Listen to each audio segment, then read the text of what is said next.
ఉద్రిక్తతలు మరింత ముదురుతున్నాయి. తెహ్రీక్ ఏ ఇన్సాఫ్ పార్టీ నేతలు, కార్యకర్తలు మాజీ ప్రధాని ఇమ్రాన్ ఖాన్ విడుదల కోరుతూ భారీ నిరసనలు చేపడుతున్నారు. జైల్లో ఎడతెగని కేసులు ఎదుర్కొంటున్న ఇమ్రాన్ ఖాన్ ను వెంటనే విడుదల చేయాలని డిమాండ్ చేస్తూ రాజధాని ఇస్లామాబాద్ రెడ్ జోన్ వద్ద నిరసనలకు పిలుపునిచ్చారు.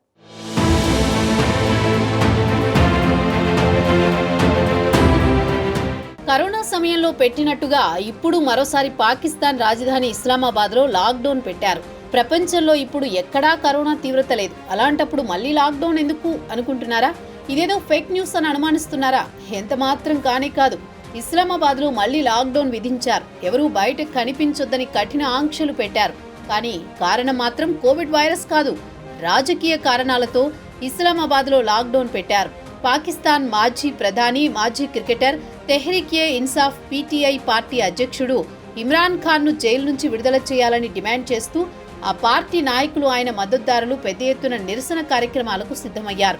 అందుకే ఈ కట్టుదిట్టమైన భద్రతా ఏర్పాట్లు జరుగుతున్నాయి.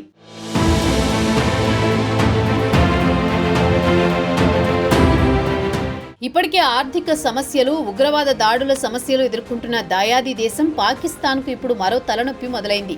ఇన్నాళ్లు అక్రమ కేసులతో జైలులో ఉంచిన మాజీ ప్రధాని ఇమ్రాన్ ఖాన్ పై పెట్టిన కేసులు తేలిపోతుండటంతో ఆయనను విడుదల చేయాలని కోరుతూ జనం వీధుల్లోకి వస్తున్నారు.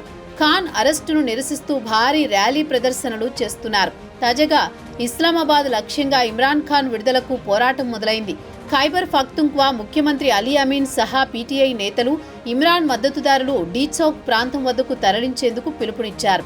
ఇమ్రాన్ ఖాన్ వీడియో సందేశం ద్వారా ప్రజలను ఉద్దేశించి డిమాండ్లు నెరవేర్చే వరకు నిరసనలు కొనసాగించాలని పిలుపునిచ్చారు.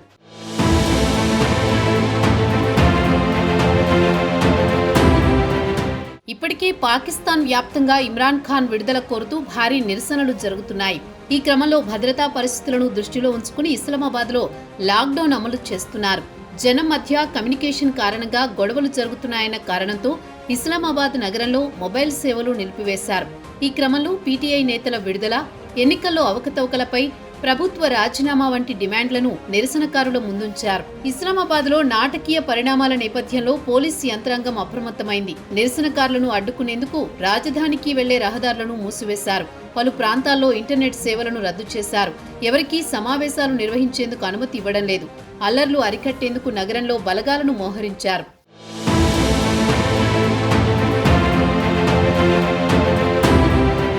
కాగా పాకిస్తాన్లో ఎక్స్ను ఇప్పటికే నిషేధించడం గమనార్హం.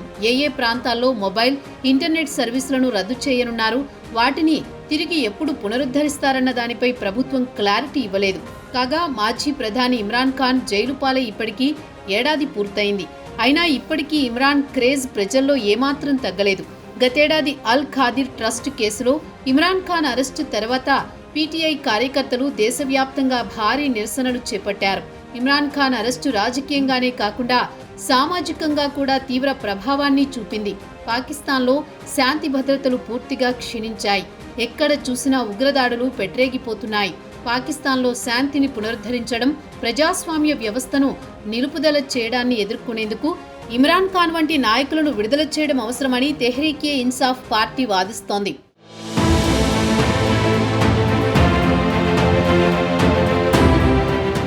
ఇమ్రాన్ పార్టీ అయిన తెహ్రీక్ ఏ ఇన్సాఫ్ పీటీఐ కార్యకర్తలు, ఆయన అభిమానులు ప్రభుత్వంపై పోరాడేందుకు ఎక్కువగా సోషల్ మీడియాను వాడుకుంటారు.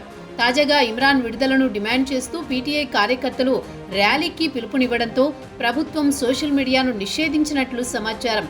ఇలా గతంలో చాలాసార్లు జరిగింది.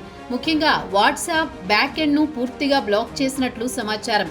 వాట్సాప్ ద్వారానే నిరసన ర్యాలీల సమాచారాన్ని పీటీఐ శ్రేణులు చేరవేస్తుండడం గతంలో జరిగింది. అదే కారణంగా ఇప్పుడు మొబైల్ సేవలు నిలిపివేయడం జరిగింది. మరోవైపు పీటీఐకి గట్టి పట్టున్న ప్రావిన్సులైన పంజాబ్, ఖైబర్ ప్రావిన్సుల నుంచి రాజధాని ఇస్లామాబాద్కు వెళ్లే ప్రధాన రోడ్లన్నింటినీ మూసివేశారు. రోడ్డుపై అడ్డుగా కంటైనర్లు పెట్టి బ్లాక్ చేశారు. నిరసనకారులను అడ్డుకునేందుకు ప్రభుత్వం చెమటోడ్చాల్సి వస్తోంది.